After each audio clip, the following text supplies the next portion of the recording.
My Weird School Fast Facts. Explorers, Presidents, and Toilets. Written by Dan Gutman. Pictures by Jim Pelot. Chapter 12. Everything that happened after World War II. Lots of fascinating things have happened between the end of World War II and today. That's what we're going to talk about in this chapter. The Cold War, the Vietnam War, the Korean War, the Civil Rights Movement, the race to land a man on the moon, the birth of rock and roll and hip-hop, the women's movement, the computer age, the internet, terrorism, cell phones. Bet you have a lot of weird fast facts about this recent history, right, Arlo? No, we can't talk about any of those things. Why not? We're running out of room in this book. There are only a few more pages left. Now it's time to talk about important stuff, like Chapter 13, The History of the Toilet. No! Yes, it's time. I've been waiting the whole book for this moment. Do you really have to do this? I find this subject to be disgusting. Hey, I sat through all that boring stuff about who discovered America. Now you have to sit through this. Remember when Dr. Nicholas came to our class? She told us that toilet bowls had been around for centuries. The first toilet you could flush was invented back in 1596 by a man named John Harrington. So he had the perfect name for a toilet bowl inventor, John. Is this really important, Arlo?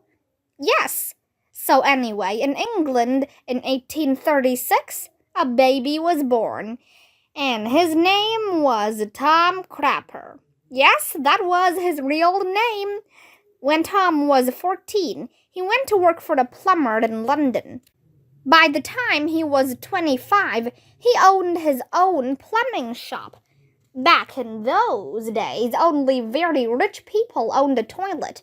During the 1880s, Tom Crapper improved on the flushing toilet bowl.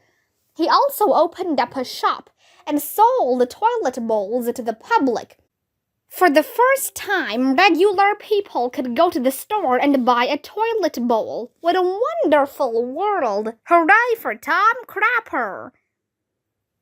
That's such an inspirational story, Arlo. It brings tears to my eyes. I know lots of other stuff about toilets, too. I bet you do. During the Victorian era, people were constantly worried about their toilets exploding. They were afraid that flammable gases in the liquid caused by a buildup of waste in the sewage would combine with a lit candle or cigarette that would ignite and blow up the toilet. That's a crucial fast fact for kids to memorize. I hope the readers are paying attention. You never know when this information might come in handy.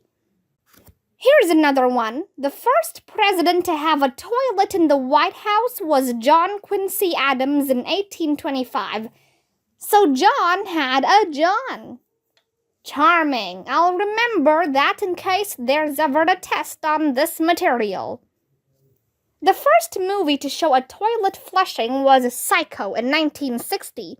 November 19th is World Toilet Day. Most American toilets flush in the key of E flat.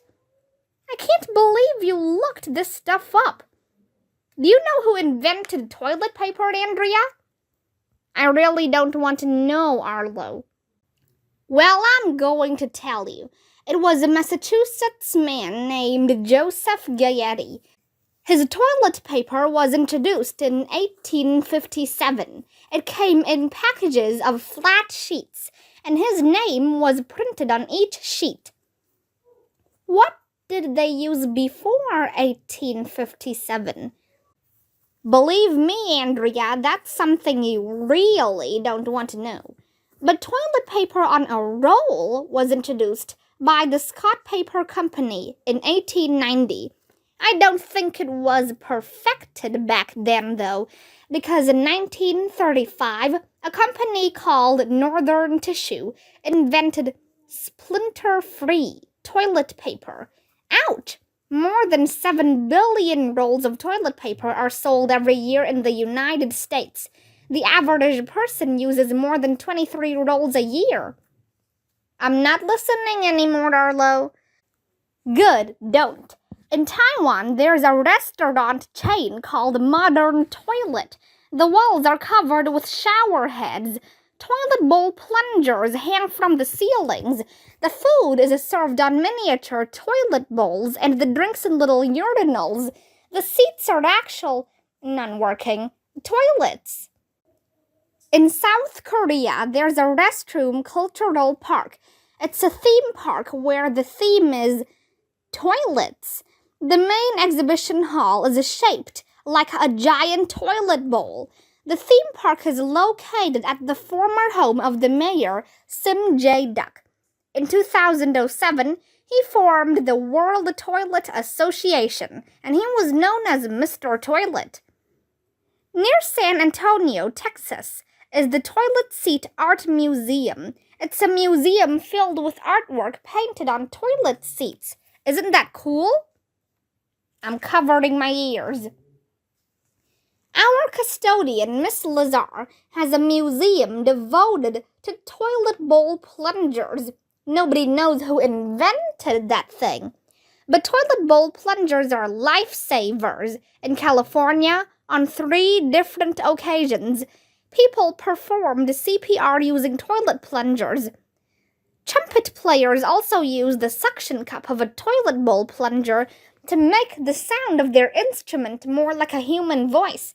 They take the stick out first. It would be weird if they didn't.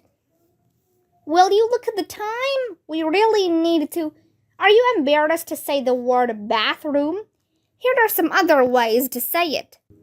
Lavatory, latrine, outhouse, restroom, water closet, powder room, can, head, John, potty, throne, washroom, loo, comfort station, little boy's room, privy, commode, thunderbox. Is it almost over? Almost. 40,000 Americans a year are involved in toilet-related injuries. I know what you're thinking.